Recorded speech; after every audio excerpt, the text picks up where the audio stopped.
Dans cette vidéo, je vous donne 5 trucs qui permettent d'apprendre des langues plus facilement. Et ça commence Oh, on dirait que j'ai été victime d'une enfant de 4 ans, moi, là. En tout cas, ça commence maintenant.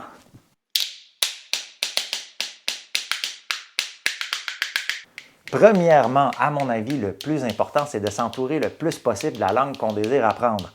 Dans le meilleur des cas, vivre dans un pays qui parle la langue, mais c'est pas toujours possible, bien sûr. Par contre, ce qui est toujours possible, c'est d'écouter de la musique, des chansons qui sont dans la langue qu'on désire apprendre, des films dans la langue qu'on désire apprendre avec des sous-titres, ça aide énormément. Ensuite, moi, je trouve bien de changer les options de mon ordinateur, mon cellulaire, pour que tout soit dans la langue que je désire apprendre. Comme ça fait des petites pratiques tout le temps au quotidien. Ça nous garde dans la langue qu'on désire apprendre. Et bien sûr, si on connaît des personnes qui parlent cette langue-là, leur écrire le plus souvent possible, leur parler le plus souvent possible dans la langue cible.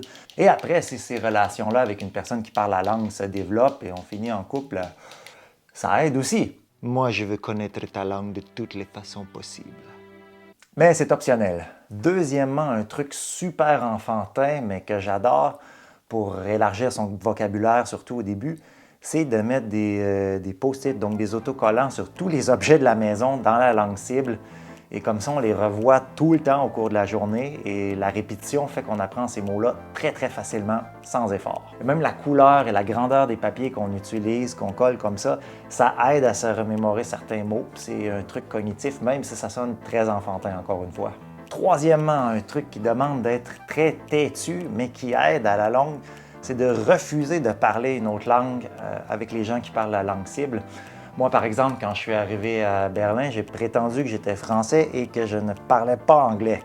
Comme ça coupait la possibilité de toujours changer à l'anglais, parce que ça, c'est vraiment une béquille. En fait, les relations sont beaucoup basées sur les langues. Donc, si on base une relation avec quelqu'un sur l'anglais, ça va être très difficile de changer à la langue cible plus tard. Même si on devient meilleur, même si on devient plus compétent dans la langue, qu'on est capable, ces personnes-là vont avoir de la difficulté à faire le changement parce qu'ils vous associent avec l'anglais dans ce cas-ci. Par exemple, moi, quand je suis arrivé à Berlin, j'étais avec une Allemande, mais on communiquait ensemble en anglais. Au fil du temps, j'ai appris l'allemand et tout le monde me parlait en allemand, sauf mon ex, c'est devenu mon ex aujourd'hui. Ça a été la dernière personne à accepter de me parler en allemand. C'est assez frustrant.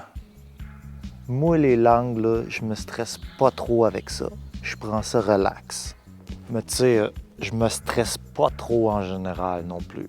Et donc, bref, c'est mieux de passer directement à la langue cible, même si c'est ardu au début, même si ça bloque dans certaines conversations, même si on aurait envie de dire plus, de s'exprimer plus facilement, ça vaut la peine d'être têtu et de rester dans la langue cible. Quatrièmement, on entre dans les trucs de nerds ici, se donner des thèmes donnés, des objectifs clairs pour une période donnée.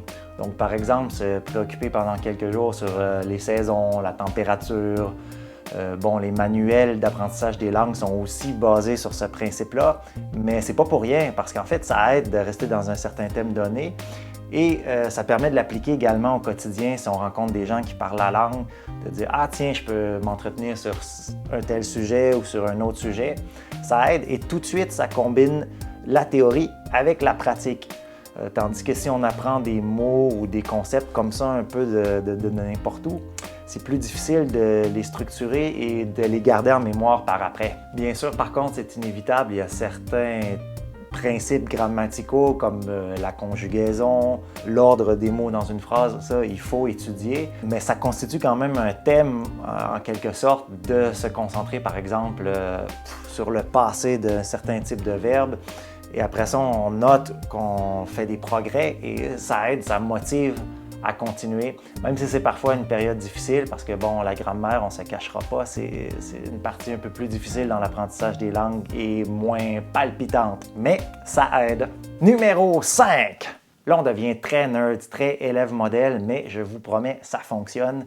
C'est de se traîner toute la journée un petit livre, pas trop gros, parce qu'on aimerait le traîner toute la journée. Qu'on soit dans son pays d'origine ou dans un nouveau pays qui parle la langue qu'on aimerait apprendre, le truc fonctionne de toute façon.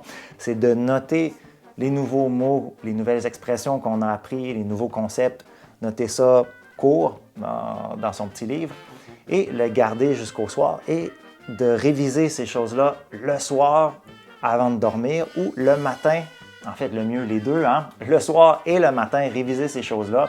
Pourquoi le soir ou le matin? Parce que durant le sommeil, le cerveau travaille ces informations-là d'une façon différente qu'il le fait quand il est éveillé. Et aussi, le matin, même si on est éveillé, on est un peu dans le sommeil et on enregistre les informations différemment.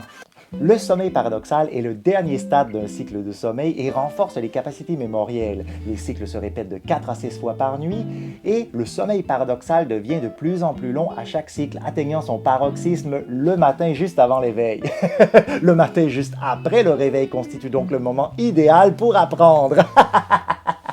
Un exemple de la vie quotidienne qui vient corroborer un peu tout ça, c'est penser par exemple à la première chanson que vous entendez le matin si vous utilisez une chanson pour votre réveil matin. Pensez à quel point cette chanson-là vous accompagne toujours pour le reste de la journée. C'est parce que le cerveau enregistre énormément les informations qu'il reçoit le matin. Donc, utilisez ça, donnez-lui des informations que vous désirez apprendre de toute façon. Ça va vous aider à apprendre la langue plus facilement, avec moins d'efforts, moins de temps, bien sûr. Voilà, c'est déjà tout. Je vous avais dit, je vous donnais 5 trucs tout simples, tout courts.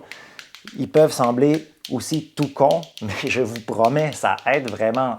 C'est aussi l'idée d'arriver à apprendre une langue avec un minimum d'effort et avec un maximum de plaisir. Ces trucs-là vont vous aider, du moins j'espère. S'ils vous aident, écrivez-moi-le en commentaire. Si vous avez aimé cette vidéo, mettez des pouces en l'air, recommandez à vos amis, abonnez-vous et à plus!